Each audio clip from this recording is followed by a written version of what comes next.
wenda nk'abanyafurika, buriya abanyafurika tuzi kwideburiye cyane, n'ibisubizo dufite turabishakisha. Ariko icyo nshatse kuvuga ni iki? Ni ukuvuga ngo akazi kawe ni ugukingurira abantu imitima, umutima wawe ukabakingurira umutima, kugira ngo niba hari Imana ishyize muri wowe, kuko ikintu Imana igushyize mu bushobozi bwawe kigukeneyeho uburyo bubiri. Ikeneye kubona icyo kintu ukiramisha, ikindi ikeneye kubona icyo kintu ugikoresha kugira ngo gifashe abandi. Cyasashimwe cyane. Haleluya. Ibindi ibyo kuba ba Yuda Iskariyoti bashatse kubyungukiramo birabareba. Yasashimwe cyane. Ibyo nta nubwo bindeba, ikintu kindeba ni kimwe. Ni ukuvuga ngo ese nabereye Yuda icyo nkwiye kumubera cyo. Haleluya. Ese nabereye abantu icyo nkwiye kubabera cyo. Ibindi byihorere. Yasashimwe cyane. Ukeneye aba bantu mu buzima bagufasha mu buryo bw'umwuka, nawe ufasha mu buryo bw'umwuka. Kuko ushobora kuba bagufasha atari bufasha, ahubwo abagufasha mu buryo bw'umwuka, nawe urenga ukajya gufasha abandi. Icyo rero nicyo tubereye. Bibiliya ivuga kwihanganirana, ikavuga kubabarirana, ikavuga gukundana, ikavuga gufashanya, ikavuga ibindi n'ibindi. Inshuro nyinshi ibyo byose bivuga hagati y'Imana n'Imana, yawe n'Imana, ahubwo ibivuga hagati yawe na mugenzi wawe. Yesu ashimwe cyane. Niba Imana ivuga ngo kugira ngo ikubabarire ibyaha byawe, nuko uzabanza kubabarira abandi. Ikibanza ni iki? Nuko Imana ikubabarira cyangwa nuko ubanza kubabarira abandi? Ntabwo burya tubabarira kubw'inyungu zabo tubabarira, ahubwo tubabarira kubw'inyungu zacu. Kuko Bibiliya iravuga ngo tutari twababarira abatugiriye nabi, kandi ntabwo ubabarira uwagusabye imbabazi. Hari umuntu akubwira ati runaka yanze kunsaba imbabazi. Nubwo yanze kugusaba imbabazi, ufite inshingano zo kumubabarira, kuko ntabwo umubabarira kugira ngo yunguke, ahubwo umubabarira kugira ngo wunguke nawe kubabarirwa. Bityo rero ni ukuvuga ngo akazi kanini ufite gukorera Imana ntabwo ari mu ijuru, nta nubwo ari mu mwuka, ni hano hagati yacu. Mukundane, mwihanganirane. None si ubwo Imana yadusaba kwihanganira ibintu bitagoye? Haleluya. Haleluya. Ntabwo harimo za haleluya nyinshi, ndabibona. Ariko nigeze hari umuntu uherutse kumbaza gusigaye ivuga ibintu by'abantu benshi cyane, ngira ngo ashaka nko kumbwira ati cyangwa usigaye ugenda wumva ibyo abantu bavuga akaba ari byo wigisha. Noneho ndicecekera. Ibyo ntabwo yabimbwiye, nibyo urumva hari ukuntu umuntu akubwira ikintu uguhita wumva icyo ashatse kuganisha. Ariko ndi mu bantu badashobora kugira ubushobozi buvuga ikintu cyangwa bwigisha ku kintu kubera yuko nacyumvise. Ubwo bushobozi ntabwo mfite. Ndabanza ngasenga, nkumva icyo Imana ishyize ku mutima, nkajya gushaka ibyanditswe. Ubu icyabanje mu mutima wanjye ni uyu mutwe w'ijambo, ndangize ngiye gushaka ibyanditswe. Ubu rero ibi ngibi nibyo numvisha Imana ishyira ku mutima wanjye, kandi ndatekereza yuko wenda bishobora kuba atari mwese, ariko ndatekereza ko hari umuntu bishobora gufasha. Yesu ashimwe cyane. Bene data, ndashaka kugira ngo cyane cyane abakiri batoya nimwige kubana n'abantu, kandi umenye yuko abantu baragoye. Iyo winjije abantu mu buzima bwawe, hari igihe twigeze kuba turi Kabeza musore tusenye, hari igihe ubuhamya bw'umuntu abantu babuvuga hakagira abo bufasha ariko hakagira n'abo bukomeretsa. Tuba Kabeza, twigeze kuba turi abantu 15 mu rugo kandi ntakora ntafite akazi. Ariko icyo nshatse kuvuga mu bintu bimwe byangoraga ni ukuba kawunga twayiryaga ari uko twayikopesheje. Urumva iyo ufite ubushobozi bukeya uragenda ugafata ahantu hamwe akaba ariho uhahira kugira ngo n'ubu utayafite bazagire gute. Kambagire iyo nama. Noneho nagiraga ahantu hamwe mpahira, ukagenda ukajyayo ugafata kawunga, ugafata umuceri, ugafata ibishyimbo, ugafata n'ibindi ugatwara. Niba hari ikintu cyankomeretsaga ni ukuba nzi uburyo kata byaciyemo. Bizimwe niwe ujya, sinzi niba ari ukwimena inda, niwe ujya utubwira ukuntu yajyaga ajya ahantu gusaba akagati, kwikopesha akagati, akabanza akavuga utugambo twiza, akagira gute. Nanjye aho hantu nkabanza nkajyayo nkabasuhuza nkagira gute, ukajya kubona ukabona barabiguhaye. Noneho ukababazwa no kugera mu rugo ugasanga waba ucinye ukajya kubona ukabona biri muri puberi babimene. Ubwo rero ugahindukirira madamu nkaho ari we wabikoze. Yesu ashimwe cyane. Ibyo ukumva byaba impamvu yo kuvuga ngo va mu buzima bwanjye. Niba hari ikintu twirinze muri icyo gihe ni ukubwira umuntu ngo genda. Twajyaga twicara mu cyumba akavuga ngo dushobora n'ubu kuba turya kubera aba bantu bari hano. Imana akaba ariyo mpamvu igiye muri byo kurya bikaza. Yesu ashimwe cyane. Reka mbabwize ukuri, fata Nehemiya, ufate Aburahamu, abo bantu b'Imana bakomeye bose. Barakubwira ngo Nehemiya ku meza ye hicaraga abantu 120 nibo yagaburiraga buri munsi. Ni ukuvuga ngo aba bakurambere bacu bakoreye Imana bakayihesha icyubahiro, ntabwo abantu mu buzima bwabo. Kandi ndakubwiza ukuri ngo ntabwo abantu hataha abantu 120 mu rugo. Ntihabura batonganye, ntihabura ibyagenze gute, ariko ubuzima bugakomeza. Hari igihe Yesu yabwiye Petero aramubwira ngo nimva inyuma Satani. Inyuma Satani. Bene Zebedayi ngo Yesu yagiye kujya agiye ngo yenda kujya Samariya ngo baramwanga banga kwaza ngo noneho ngo Yohana na Yakobo ngo barangije baravuga ngo tubwire tumbana n'umuriro uzubatwike. Ngo arangije aravuga ati musigaho ntimuze umwuka barimo, kuko bari abana b'inkuba, iyo bareka bakabikora umuriro wari bumanuke ukabatwika.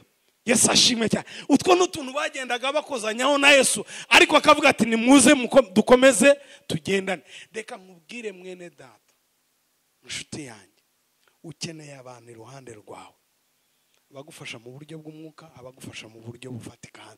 Ukeneye abantu bakwigisha, bakakwigisha uko bambara. Yesu ashimwe cyane. Kera mzee Sehene niwe yajyaga twigisha uko bafunga itayi. Ahubwo amagabwira ngo bafunga itayi gutya, akabwira ati ugiye kurya muri restaurant ikiko bagifata hangaha, icyuma bakagifata hangaha. Buriya reka nkubwire, mu buzima busanzwe nk'uko ukeneye abantu bagukuza mu buryo bw'umwuka, ukeneye n'abantu bagukuza mu buryo. Ushobora kuba wuzuye umwuka ariko mu buzima bwo hanze wuzuye ubujiji. Ukeneye abantu, abo bantu urabakeneye. Jewe ndabibabwira, ndabizi twiga muri Kristo hari abantu tutahaga agaciro na gato. umuntu mutuzura umwuka kimwe, umuntu utavuga n'Imana ukumva nta kintu yakubwira. Ariko uyu munsi ndabizi neza yuko bakenewe. Haleluya. Ukeneye umuntu kwigisha ngo bakundana batya. Niba hari ibintu Imana yamurwanyeho yamfashijeho, ibintu byo gufiyasingana yabibayemo pe, ibibamo nari ikigoryi muri byo, ikintu narinzi. Kuko nk'ubu ngubu hari ibintu ngenda nibuka nabonaga kuri kaminuza, nkavuga ariko ziko bingibi byari bivuze iki. So ukeneye abantu bakwigisha ngo umuntu atangira urugendo rwo gukundana gutya, ugakenera n'undi ukwigisha uko basenga bakavuga mu ndimi. Muranseka ariko reka mbabwize ukuri, murabikeneye. Yesu ashimwe cyane. Ukeneye abantu akubwira ngo iyo bambaye, ejo twara ahantu abantu turimo dusubira mu bintu bya kera, noneho bavuga umuntu ngo babaga mu Gikonyi niyo twabaga iyo ngiyo, noneho bakagira ishati imwe bakayitizanya, noneho ngo umugabo umwe ngo bayimo akayambara akagenda yirukanka akajya kwa Aruna akavuga ngo akina mfungiriye ishati, ngo ibintu by'amapesi sinzi kubifunga, ngo yajya kubifunga akabifunga bisumbanya atazi kubiringaniza, noneho akayambara akagenda igituza kirangaye akajya ahantu kugira ngo bamufungire. Yesu ashimwe cyane. Haleluya. Ukeneye abantu bakwigisha ibyo bintu, bakabwira bati bafunga ubushumi bw'inkweto gutya, iyo umukobwa akubwiye gutya biba bivuze iki, iyo bigenze gutya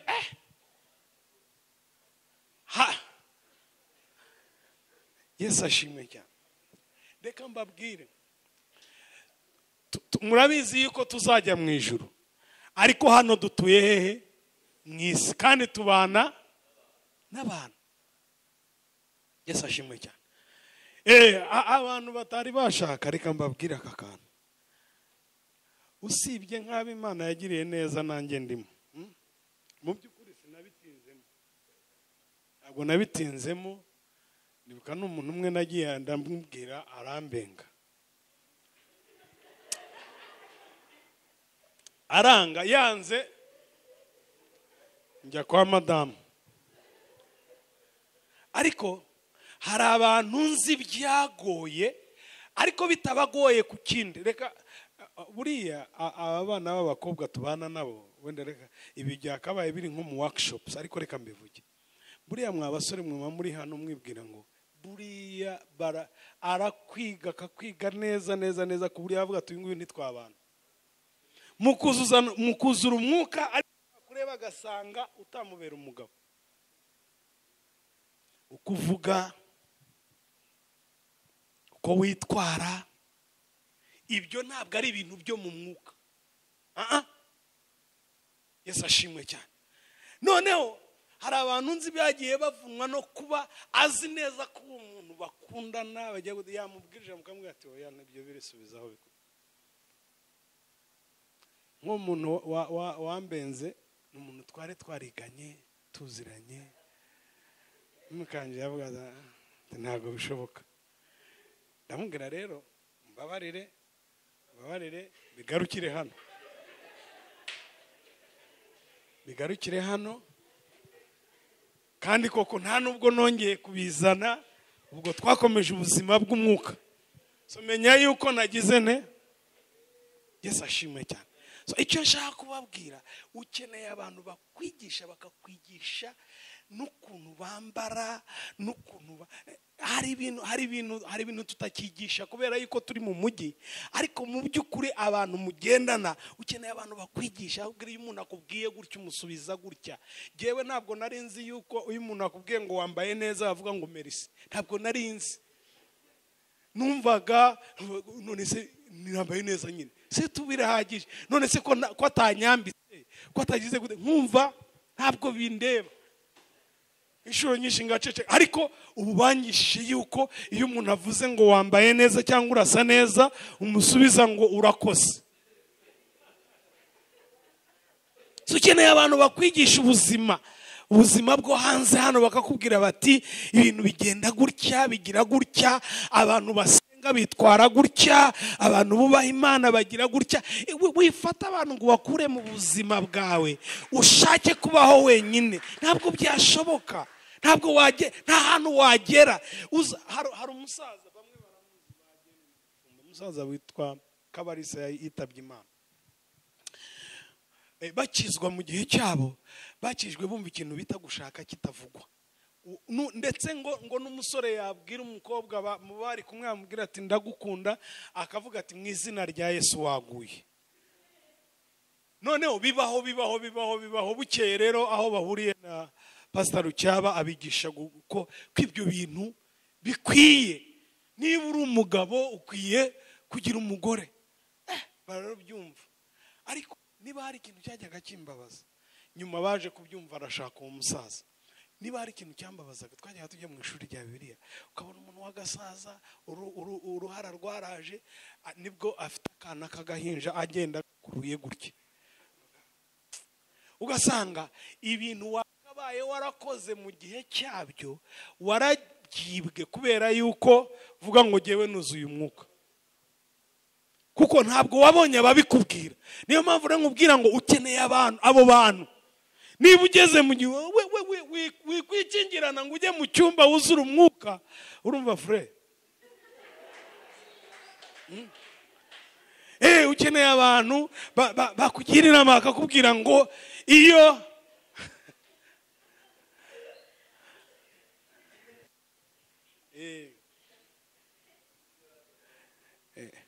Fred impamvu nkunda kumuvuga ni nka bya bindi by'inka anywera imbere. Yesu ashimwe cyane. Nizere ko bitamukomeretsa. Ukeneye abantu bakubwira ngo kera bandikaga utubaruwa bakatwandika, uyu munsi ntibazandika, bagenza gute? Ukeneye abantu bakubwira bati icyo kintu. Ejo bundi hari umuntu wambwiye, arambwira ngo nambaye neza. Ndamubwira nurakoze. Yari umudamu. Noneho ati sinzi ahantu byavuye, abisubiza ku ruhande rwabo ati kandi mwebwe ntabwo mujya mukunda kubibwira abantu. Koko jyewe naba nabibonye ko wambaye neza cyangwa utambaye neza, naba nabibonye. Ati rero twebwe buriya turabireba. So ukeneye abantu bakubwira bati ako kantu wambaye ntabwo bijyanye na tayi yawe, ntabwo bijyanye. Ibyo bintu ni ibintu byo mu buzima busanzwe, ariko ukeneye nk'uko Yesu yari akeneye Yohana. Mu buzima bwa Yesu ntabwo ubona Yohana yigaragazamo cyane, usibye kuvuga ngo yaboraga mu gituza cye. Ariko ahantu ubona Yohana agaragara ni mu gihe Yesu yari ari ku musaraba amubwira ati twara mama. Yesu ashimwe cyane. Arahaba. Ndetse bavuga yuko mu bigishwa bapfuye nyuma, ababigishwa ari 3 bapfuye impfu zitandukanye. Petero ajya gupfa ngo yasabye ikintu, aravuga ngo nimujya kunyica muncurike, mwe kumbamba nkuko mwabambye umwami wanjye. Ibyo biba itandukaniro rye. Indirimbo twaririmbye yavuga ngo no mwipfa ryanjye. Yesu ashimwe cyane. Uwitwa Yakobo niwe mwigishwa wa mbere babambye batangira kwica abigishwa, niwe bahereyeho. Uwitwa Yohana niwe wapfuye nyuma y'abandi, niwe wanditse ibyahishuwe. Yesu ashimwe cyane. So nukuvuga ngo aba bantu Yesu yabinjije mu buzima bwe, ari ikigereranyo cyo kuvuga ngo ukeneye abantu bo muri kategori 3 bagushyigikira mu buryo butandukanye. Abagushyigikira mu buryo bw'umwuka, abagushyigikira mu buryo bw'umubiri. Nk'uwo muntu mbabwiye yangishe gukora business, ndagenda nshaka icyo bitaga registre de commerce, ndayishaka njya tugengira ngo ntabwo byari muri RDBC, ni bwana twazifataga barayima. Ntangira gupiganwa amasoko. Ubuzima bubaho. Ubu nitwa jyewe nta hantu ndakora application y'akazi. Ntaho. Ariko ndiho. Yesu ashimwe cyane. Ubwo si wo muntu yatahaba ngo anyigishe uko bakora business, nari bugire kandi nari mfite abantu dusengana buzura umwuka tubwirana iby'Imana yavuze. Ntabwo icyo kintu Imana yari yarambwiye uko bizaba, ariko ntabwo yambwiye uko bizagenda. Reka nkubwire, ushobora kuba ufite amasezerano menshi, ariko aya masezerano ndakurahiye ndakubwiza ukuri, ntabwo Imana yigeze ikubwira ngo bizagenda gutya bizagenda gutya. Ndabeshya? Ukeneye rero gukingurira umuryango abantu, ukabakingurira, ugashudika abantu, ugashaka abantu. Yesu ashimwe cyane. Ugashaka abantu, ukagira ibintu byo kuvuga ngo jyewe n'Imana, uribeshya pe. Ndetse hari igihe bizagera ugasanga ukeneye abantu kuruta uko ukeneye Imana. Murabizi neza, wagize ibirori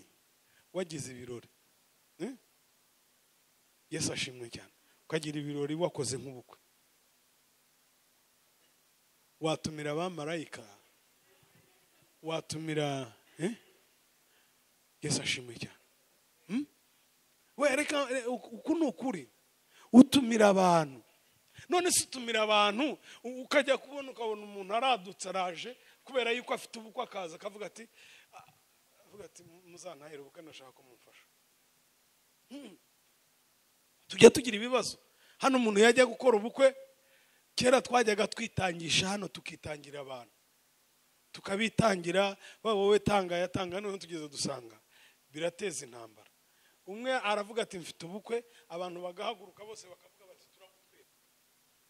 Undi yabuvuga abantu bakifata. Noneho byose bikava ku bantu bikaza ku bayobozi. Buriya abayobozi nta ngufu baba babishyizemo. Buriya abayobozi baba baciye inyuma bakababwira ngo uriya we ntimugire. Turangiye tubikuraho. Uko ubana n'abantu niko bazabana nawe. Niba abantu utabitaho, nabo ntibazakwitaho. Niba abantu utabashyigikira, uri wa muntu ugenda bavuga bati manzi niwe ufite ubukwe bugaragara twerekanye. Ubwe kubuvuga nta cyaha kirimo. Manzi afite ubukwe, sibyo? Niba bajyaga bavuga inama z'ubukwe, agacaho akagenda, ubu agiye kwishyura. Urabyumva?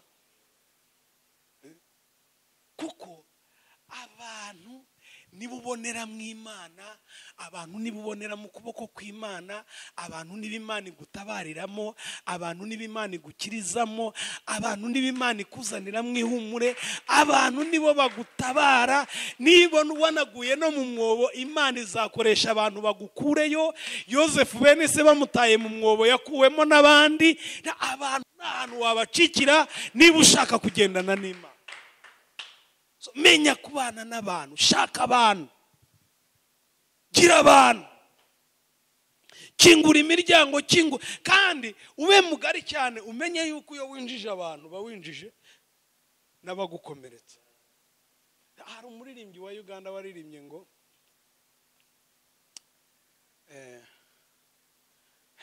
byo gusubiramo indirimbo, avuga ngo iyo bitaba gukunda, ko binaniye kubihuza, ashaka kuvuga yuko gukunda abantu cyangwa kwiha abantu byamuteye gukomereka.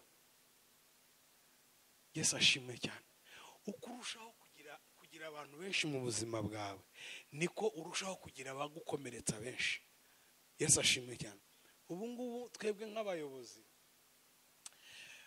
buriya hari ibintu bibiri. Hari abantu bahinduka abanzi bawe mu buryo busanzwe batakabaye baba abanzi bawe pe, nta kintu mwakabaye mupfa, ariko kubera yuko uri umuyobozi, va no ku by'itorero no mu rwego rw'igihugu. Niyo mpamvu umuntu iyo yabaye umuyobozi mu rwego rw'igihugu bamuha abamurinda, kuko buriya ikintu cyose cyanga igihugu kiramutera. Ubu rero iyo uri umuyobozi runaka, byaba mu itsinda runaka, ikintu cyose cyangwa uwo murimo kiragutera.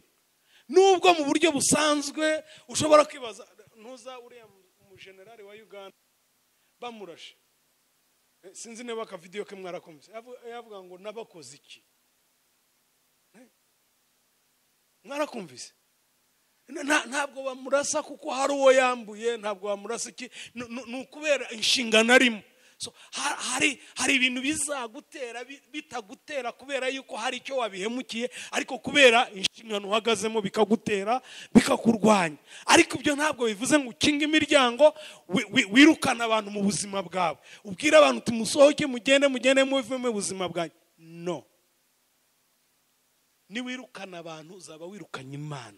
Nukura abantu mu buzima bwawe uzaba ukuye Imana mu buzima bwawe, kuko na Yesu ubwe uko bamugiriraga nabi niko yarushagaho kugira gute kubiyegereza. Haleluya, Yesu ashimwe cyane. So Imana ibaho umugisha.